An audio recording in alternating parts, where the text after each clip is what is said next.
ठीक है बेटा, ये अपना ट्रांसफार्मर है। यहाँ पर देखेंगे आप लोग, यहाँ पर दिखाइए, ये हाई वोल्टेज वाइंडिंग है, ये लो वोल्टेज वाइंडिंग है। हम लो वोल्टेज अपन यहाँ पर पढ़ रहे हैं, शॉर्ट सर्किट टेस्ट परफॉर्म कर रहे हैं, शॉर्ट सर्किट टेस्ट परफॉर्म कर रहे हैं। तो शॉर्ट सर्किट टेस्ट परफॉर्म करने के लिए हमें क्या करते हैं, लो वोल्टेज साइड को हम शॉर्ट करते हैं और high voltage side ammeter, voltmeter, wattmeter connect करते हैं थ्रू वेरिएक। तो सबसे पहले ये पूछा जाता है कि शॉर्ट सर्किट टेस्ट किस लिए यूज़ किया जाता है। तो शॉर्ट सर्किट टेस्ट जो परफॉर्म किया जाता है वो कॉपर लॉस डिटरमाइन करने के लिए और शॉर्ट सर्किट पैरामीटर निकालने के लिए, ठीक है ना। तो यहाँ पर हमारे हाई वोल्टेज साइड अपन ने अमीटर, वोल्टमीटर, वाटमीटर कनेक्ट कर दिया है, लो वोल्टेज साइड को शॉर्ट कर दिया है। तो यहाँ पर अमीटर की रेंज हमने 0 से 10 एम्पियर लिया है, वोल्टमीटर की रेंज 0 से 150 एम्पियर लिया है, और इसको हमने वेरिएक के थ्रू हम सिंगल फेज AC सप्लाई दे रहे हैं, ठीक है ना। थोड़ा सा पॉज करो। हमारे पास ये ट्रांसफार्मर है जिसकी प्राइमरी वाइंडिंग है, ये सेकेंडरी वाइंडिंग है, ठीक है, और ये वेरिएक है। वेरिएक से हम क्या करते हैं, वोल्टेज को वेरी करते हैं। तो यहाँ पर आपकी प्राइमरी वाइंडिंग है, ये सेकेंडरी वाइंडिंग है, ठीक है, और ये हमने क्या किया है, ये हाई वोल्टेज कंसिडर किया है इसको, और ये लो वोल्टेज कंसिडर किया है। तो ये 220 वोल्ट है, तो ये 50% टेपिंग पे हमने कनेक्ट कर दिया, तो ये 110 वोल्ट हुआ। तो 110 वोल्ट को हमने क्या कर दिया, यहाँ पर शॉर्ट कर दिया। और हाई वोल्टेज साइड अपन क्या करेंगे, अमीटर, वोल्टमीटर और वाटमीटर कनेक्ट करेंगे। तो सबसे पहले क्या करेंगे हम, मेन से सप्लाई कहाँ पर आएगी, वेरिएक में आएगी।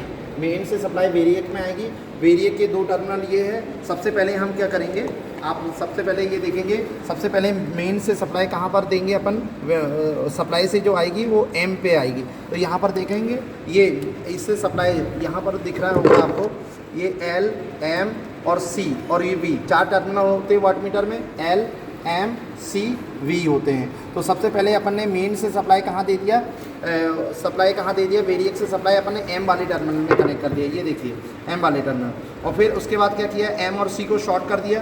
तो ये देखेंगे आपने, M और C वाले टर्मिनल को हमने शॉर्ट कर दिया यहाँ पर, ठीक है।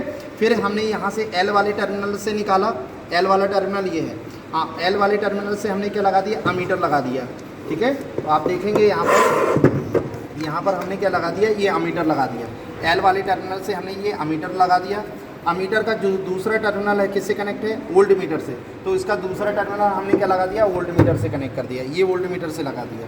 और यहीं से वोल्ट मीटर से ही टर्मिनल जो होगा आपका वाइंडिंग से कनेक्ट होगा। तो ये देखिए, यहाँ से हमने क्या कर दिया, ये वाइंडिंग को कनेक्ट कर दिया, ये वाइंडिंग से कनेक्ट है, ये टर्मिनल वाइंडिंग से कनेक्ट कर दिया। और वाइंडिंग का जो दूसरा टर्मिनल है, वाइंडिंग का इधर देखेंगे, वाइंडिंग का जो दूसरा टर्मिनल है वो कहाँ पर आएगा, वोल्ट मीटर के ये टर्मिनल से, ये यहाँ पर आएगा।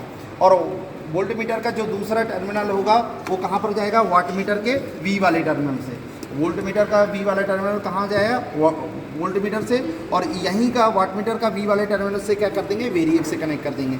मतलब यहाँ पर आपका वाइंडिंग का जो दूसरा टर्मिनल, ये वाला टर्मिनल, ये वाला टर्मिनल, ये टर्मिनल, ये चारों टर्मिनल एक ही पॉइंट कहलाएंगे। तो ये 4 टर्मिनल कौन कौन से हो गए, ये वाइंडिंग का एक टर्मिनल क्या हो गया, ये हो गया, जो हमने वोल्ट मीटर से कनेक्ट कर दिया, ठीक है। वोल्ट मीटर से लेकर गए तो हमने वाट मीटर के V से कनेक्ट कर दिया, ये देखेंगे आप, ये V से कनेक्ट कर दिया यहाँ पर। और यहीं से V से लेकर गए तो वेरिएक में कनेक्ट कर दिए, ये वेरिएक में कनेक्ट कर दिया। तो इस तरीके से हमने सप्लाई यहाँ से स्टार्ट की और वापस ऐसा करके इस तरीके से वापस क्लोज पाथ बन गया ये। तो इस तरीके से हमने इसका कनेक्शन कर दिया। अब हम क्या करेंगे, यहाँ पर हम क्या करेंगे, रेटेड करंट अप्लाई करेंगे। तो रेटेड करंट कैसे निकालते हैं, तो V2 I2 इक्वल टू क्या, 1 kVA का ट्रांसफार्मर है ये, 1 kVA का ट्रांसफार्मर है। तो हम I2 कैलकुलेट करेंगे, तो 1 × 10⁻³ डिवाइडेड बाय 250 वोल्ट अपन ने कंसीडर कर लिया। तो I2 रेटेड करंट क्या आ जाएगी, 4 एम्पियर आ जाएगी। This is the rated current. तो हम क्या करेंगे, वोल्टेज को वेरी करके हम 4 एम्पियर करंट पर हम वाटमीटर और वोल्टमीटर के रीडिंग नोट करेंगे। तो यहाँ पर ऑफ कर दीजिए, ऑन कर दीजिए, हमने ऑन कर दिया है। अब यहाँ पर क्या करेंगे, हम वोल्टेज को वेरी करेंगे। तो एक जन वोल्टेज को वेरी करते जाएँ, एक जन वोल्टेज को वेरी करें, धीरे धीरे वोल्टेज को वेरी करेंगे। तो यहाँ पर अमीटर की रीडिंग कितनी होनी चाहिए, 4 एम्पियर। रेटेड करंट हमारा क्या है, 4 एम्पियर। तो वोल्टेज को वेरी कर रहा है, देखो वोल्टेज वेरी करते गए, हमने क्या किया, ये रेटेड करंट पर ले गए इसको 4 एम्पियर पर।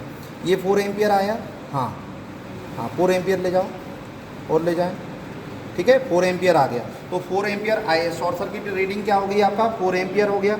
अब वोल्टेज कितना रीड कर रहा है देखिए, तो ये 0 से 20 वोल्ट है, तो अपन 18 वोल्ट ले रहे हैं, 0 से 18 वोल्ट। तो ये VSC की रीडिंग क्या हो गई, 18 वोल्ट ले रहे हैं। और वाटमीटर की रीडिंग देखें हम, ये 0 से 100 वाट तक का है, तो 50 वाट होगा तो ये 60 वाट के आसपास, तो ये 60 वाट हमारा ये हो गया। तो इस तरीके से हम क्या करेंगे, VSC की रीडिंग आ गई, ASC की रीडिंग आ गई और WSC की रीडिंग आ गई। अब हम क्या करेंगे, यहाँ पर मल्टीप्लाइंग फैक्टर निकालेंगे। मल्टीप्लाइंग फैक्टर हम कैसे निकालेंगे, करंट कॉइल का करंट इंटू पोटेंशियल कॉइल का voltage divided by full scale deflection of watt meter. तो यहाँ से हम क्या करेंगे, कैलकुलेट इसकी रीडिंग जो है, इसका जो ले रहे हैं अपन यहाँ पर 2.5 है और वोल्टेज 250 वोल्ट है, तो 250 वोल्ट ले लेंगे, फुल स्केल डिफ्लेक्शन निकालेंगे तो 2.5 इंटू 250 डिवाइडेड बाय क्या, फुल स्केल डिफ्लेक्शन 600 करके हम निकालेंगे, तो फ्रैक्शन में आएगी। तो हम इसका मल्टीप्लाइंग फैक्टर 1 ले रहे हैं, तो 1 से मल्टीप्लाई करेंगे तो हमारा क्या होगा, 60 वाट ही आएगा। तो VSC की रीडिंग आ गई, ISC की रीडिंग आ गई, WSC की रीडिंग आ गई, तो हम VSC अपॉन ISC कर देंगे, तो यहाँ से वाइंडिंग का इम्पीडेंस आ जाएगा। WSC equal to I2R copper loss होता है, तो यहाँ पर जो कॉपर लॉस आया है, वाट मीटर रीडिंग आई वो कॉपर लॉस आई है, तो कॉपर लॉस से हम क्या करेंगे, वाइंडिंग का रेजिस्टेंस निकाल लेंगे। WSC इक्वल टू ISC का स्क्वायर RSC, तो RSC क्या हो जाएगा, WSC अपॉन ISC का स्क्वायर हो जाएगा। ठीक है, तो यहाँ से वाइंडिंग का रेजिस्टेंस आ गया, वाइंडिंग का इम्पीडेंस आ गया। अब इस फार्मूले से थोड़ा सा अच्छे से लिखे होते हैं तो अच्छा रहता है। ZSC का स्क्वायर इक्वल टू क्या, RSC का स्क्वायर प्लस XSC का स्क्वायर। तो यहाँ से हमें ZSC की वैल्यू मिल गई, XSC की मिल गई, तो यहाँ से हम क्या निकाल लेंगे, XSC की वैल्यू वाइंडिंग का रिएक्टेंस निकाल लेंगे, तो ZSC का स्क्वायर माइनस क्या, RSC का स्क्वायर। तो RSC, XSC और ZSC क्या है, वाइंडिंग के पैरामीटर है।